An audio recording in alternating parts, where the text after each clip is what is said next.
इसी खबर पर आप अपना काम धंधा छोड़ के अपने आराम और विश्राम को छोड़ करके इलाके की आवाज़ पर आप सब यहाँ आकर के अपनी ताकत दिखाते हैं, इलाके के साथ सहानुभूति दिखाते हैं। और ये सब आप लोगों की मेहरबानी थी कि पिछले 1 महीने से जो इस इलाके की लुटाई होनी थी, जो यहाँ टोल का पैसा वसूला जाना था, वो आप लोगों की हिम्मत और आप लोगों के भरोसे से, आपकी ताकत से, सरकार की, हुकूमत की, प्रशासन की और इस चोर कंपनियों के सारी साजिशों के बावजूद भी वो यहाँ पर टोल नहीं चला सके, क्योंकि कानूनी तौर पर और इखलाकन तौर पर ये कंपनी और सरकार इस टोल के मामले में कानूनी तौर पर भी गलती पर हैं और इखलाकन तौर पर भी गलती पर हैं।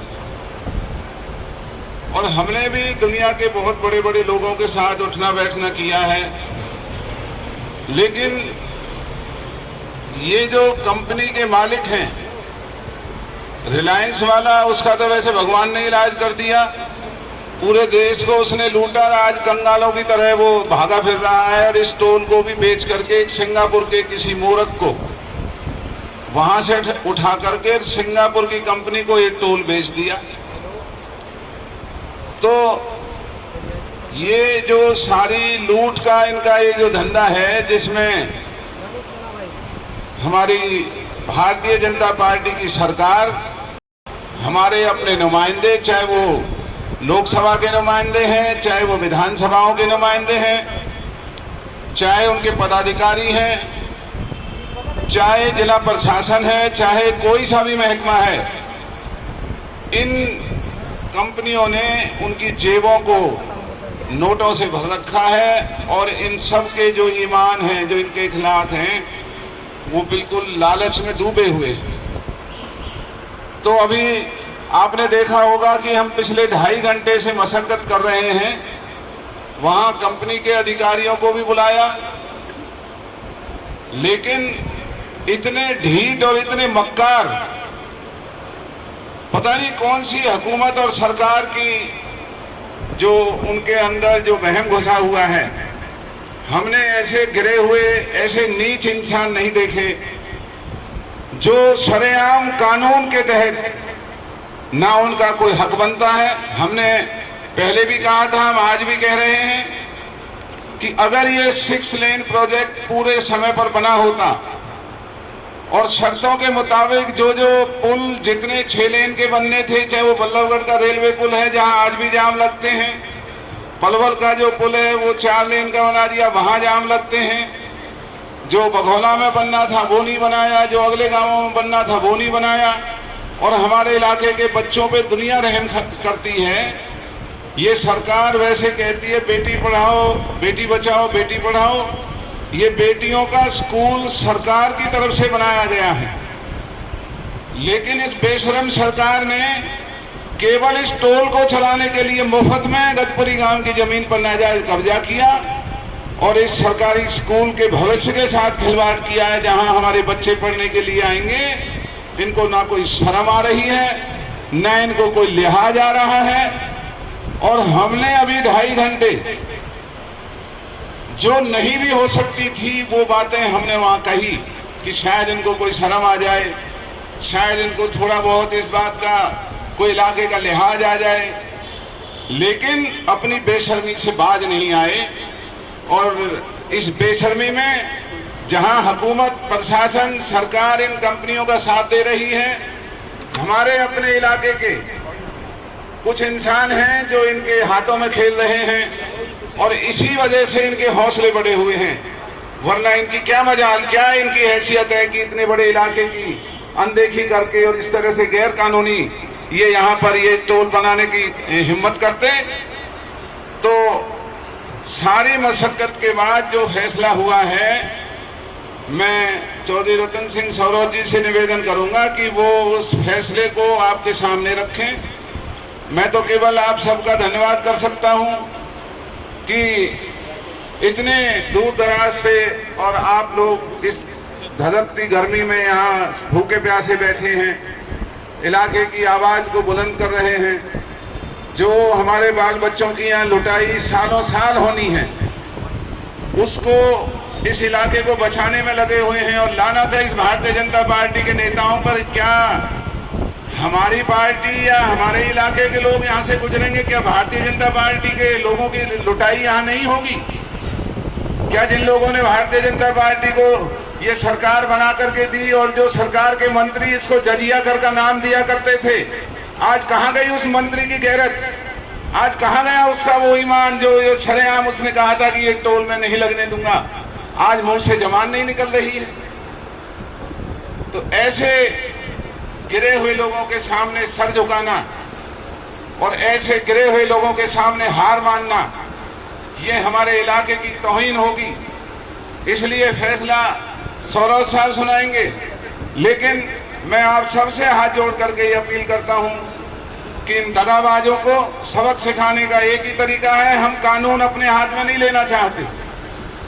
हम कानूनी तरीके से, जब हमारी जमीन पर बिना मुआवजा दिए ये भवन बना रखा है, हमारी जमीन पर बिना मुआवजा दिए ये बूथ बना रखे हैं, हमारी जमीन पर बिना मुआवजा दिए धरती के नीचे से सुरंग बना रखी है जिसमें से आदमी चलेंगे और इनका धन बटोर करके वापस इनके कार्यालयों में जमा कराएंगे, तो हम प्रशासन को भी कह रहे हैं और इस बेईमान और मक्कार इन कंपनी के इन गुलामों को भी कह रहे हैं जो दो पैसों के लिए, अपने पैसों के लिए और हमारे इलाके के बच्चों के भविष्य के साथ खिलवाड़ कर रहे हैं। तो इनको ये ध्यान रखना चाहिए। ये हुकूमतें सदा नहीं रहती। हम और आप मिलकर के जो कानूनी तौर पर हमारे साथ ज्यादती हो रही है, हम उसका मुकाबला करेंगे। और जो जिला प्रशासन इन कंपनियों के हाथों में बिक करके रोज यहाँ इन पुलिस वालों को भेज करके और सरकार के अफसरों को भेज करके जो कीरड़ भभकी मारते रहते हैं, इन अधिकारियों को भी हमारी चेतावनी है। कानून सबके लिए बराबर होता है। अगर गैरत है इन अधिकारियों के अंदर तो इन कंपनी वालों को पकड़ करके मुकदमा दर्ज करके इनको हवालात में दे और हमारी जगह खाली करा करके गांव वालों को दे। और ऐसा ना करके यहाँ गुलामों की तरह इनकी नौकरी में खड़े रहते हैं यहाँ इस जिले के बड़े बड़े अधिकारी। तो जो आज इतनी तकलीफ आपने उठाई है, हमारी कमेटी सदैव आपका एहसानमंद रहेगी। समय बहुत जरूर लगा, हमने सारे पहलुओं पर विचार किया, लेकिन लगता है हमारे आपके भाग्य में अभी संघर्ष और है और संघर्ष से ही विजय होती है। संघर्ष करने से ही इलाकों के नाम होते हैं। इस देश में, इस हरियाणा में जिन लोगों ने संघर्ष किए उन्हीं के सरों पे ताज आए और जिन लोगों ने हार मान ली, और हमारे शास्त्रों में लिखा है जुर्म करने वाले से जुर्म को बर्दाश्त करने वाला ज्यादा बड़ा गुनहगार है। हमारे इलाके के साथ जुर्म हो रहा है और इस जुर्म को बर्दाश्त नहीं किया जाएगा। इस सरकार के मंत्री और विधायकों को, इस सरकार के अधिकारियों को और इस चोर और मक्कार कंपनी के जो मुलाजिम यहाँ जो इस हिम्मत और हिमाकत के साथ बैठे हुए हैं कि ये कीरड़ भभकियां मार मार करके इस इलाके को डराने में कामयाब हो जाएंगे, तो इन सबको इनकी हैसियत दिखाने का काम हमने और आपने करना है। ड्यूटियां लगाई जाएंगी। ये काम, क्योंकि गदपुरी गांव और उनके साथ बिरथला गांव, उनका मुख्य रूप से ये सारा आंदोलन था। उनके आह्वान पर हम और आप सब यहाँ इकट्ठे हुए थे और आज भी हमने इलाके की तरफ से गदपुरी और बिरथला के सरदारों को यही कहा है कि जो फैसला आपने, हम आपके फैसले के साथ हैं। तो उन्होंने भी यही कहा है कि जहां इलाके के सम्मान की बात हो, हम ऐसे धन दौलत को ठोकर मारते हैं। इलाके का सम्मान और इलाके की इज्जत हमारे लिए पहले है। जिस इलाके ने हमारे गांव के लिए यहाँ इतना बड़ा आंदोलन और इतना बड़ा संघर्ष चलाया है, हम इलाके को किसी भी सूरत में नहीं छोड़ेंगे। और इस कंपनी के जितने भी लालच और बेईमानी के जो इन्होंने इनको प्रस्ताव दिए हैं, उनका यही फैसला है कि वो सम्मान के साथ, अगर पूरे इलाके का न्याय होता है तो हम खुद नुकसान उठाने के लिए भी तैयार हैं। और अगर इलाके के सम्मान को रौंद करके, हमें लालच दिखा करके वो हमारे इलाके को अपमानित करना चाहते हैं, तो वो गदपुरी और बिरथला को मंजूर नहीं है। एक हमारा आपसे जरूर निवेदन है कि जो हमने ये अग्निपथ के नाम से जो इस कायर सरकार ने, क्योंकि इनके बच्चे तो फौज में भर्ती होते नहीं, ये तो कोई कारखाना चला रहा है, कोई धनिया बना रहा है, कोई मसाला बना रहा है, कोई कार बना रहा है, कोई स्कूटर बना रहा है। बच्चे फौज में हमारे आपके भर्ती होंगे। पूरी दुनिया में कहीं भी 4 साल के लिए नौकरी देने का फौज के अंदर कहीं कोई कार्यक्रम नहीं है।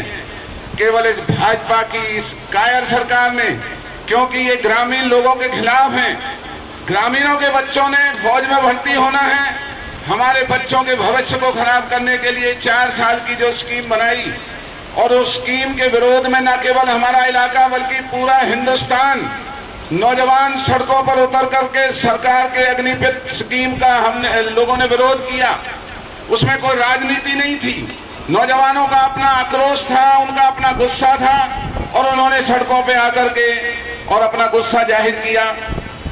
हमारे पलवल में एक बदतमीज डीएसपी और पुलिस के कर्मियों ने उन छात्रों पर लाठियां भाजनी शुरू कर दी, तो वहां पर कानून व्यवस्था हाथों से बाहर हो गई। हमारी मांग है कि इस सरकार में अगर गैरत है तो उस डीएसपी को गिरफ्तार करे, उसके खिलाफ कार्रवाई करे। उसने ये हालात क्यों बनाए कि हमारे बच्चों पर उन्होंने जो लाठियां चलाई और उनको बेकसूर होते हुए उनको पीटा गया। और अब डर और भय बनाने के लिए जो यहाँ पर रोज गिरफ्तारियों का भय बनाया जा रहा है, नाम लिख करके गांवों में उन बच्चों को पकड़ने, उनके माँ बाप को डराने की जो साजिश की जा रही है, हम इसमें भी सरकार को और प्रशासन को चेतावनी देना चाहते हैं कि उन मुकदमों को वापस लें, उन बच्चों को रिहा करें, और अगर शर्म है तो अपनी करतूतों को ठीक करें। 4 साल की नौकरी दे करके इस देश के नौजवानों को हथियार सिखाने की ट्रेनिंग देने के लिए 4 साल का ये नौकरी का जाल बिछाना, तो 4 साल के बाद ये बच्चे जब हथियारों की ट्रेनिंग ले लेंगे तो क्या ये घरों पर बैठेंगे? और ये सरकार केवल यही चाहती है कि इस देश का नौजवान घर में ना बैठ करके इन सरकार के और इनके हाथों में खेलने को मजबूर हो जाए, और हमारा ग्रामीण जीवन का जो बालक जो गांवों में सड़कों पर, हमारा सीना चौड़ा हो जाता है जब हम किसी भी गांव में जाते हैं। हमारे गांव के बच्चे सड़कों पर दौड़ लगा रहे होते हैं, हम उनसे पूछते हैं भाई किस लिए दौड़ लगा रहे हो, तो कहते हैं चाचा फौज में भर्ती होना है, और फौज में भर्ती होने के लिए हम दौड़ लगा रहे हैं। आज इस मक्कार सरकार ने हमारे नौजवानों के बच्चों के भविष्य के साथ खिलवाड़ किया है, और इतना मगरूर, इतना घमंड और इतना अहंकार सरकारों में, लोगों की दी हुई भीख से सरकार बनती है। ये काहे का प्रधानमंत्री और काहे के मंत्री है, क्या हैसियत है इनकी? और आज ये देश के राजा बन चुके हैं, आज ये देश के हुक्मरान बन चुके हैं, बादशाह बन चुके हैं, जो काले कानून बनाएंगे और देश के नौजवानों के साथ इस तरह से खिलवाड़ करेंगे। तो उसका भी हमने आज विरोध किया है। और कल भी चौधरी रणवीर सिंह तेवतिया जी ने जो अपने इलाके का विरोध करना था, मैंने पलवल में करना था।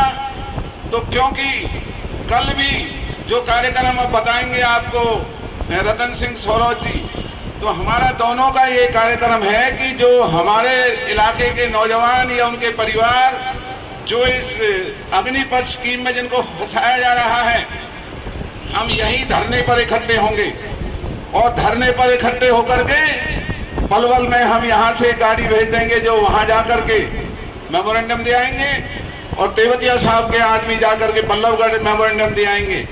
लेकिन धरना अग्निपथ के इस आंदोलन के खिलाफ कल यही होगा। तो इसलिए सभी नौजवानों से हमारी अपील है कि कल यहाँ ज्यादा से ज्यादा संख्या में आएं, और ये कार्यक्रम जो बनेंगे, जो अभी जो फैसला हुआ है, मैं अपना इनको मैं देता हूं, और आप सबका धन्यवाद करता हूं, और सबसे अपील करता हूं कि इस कंपनी को झूठी अफवाहें फैलाने में, क्योंकि पैसा है, धन दौलत है, आज अखबार में पहले ही लिखवा दिया कि भाई आज राजीनामा हो रहा है और आज जो है सारा आंदोलन खत्म हो जाएगा, क्योंकि उनके पास पैसा है, अखबारों को खरीद सकते हैं, टेलीविजन और उनको खरीद सकते हैं। तो आज सवेरे ही लिखवा दिया था।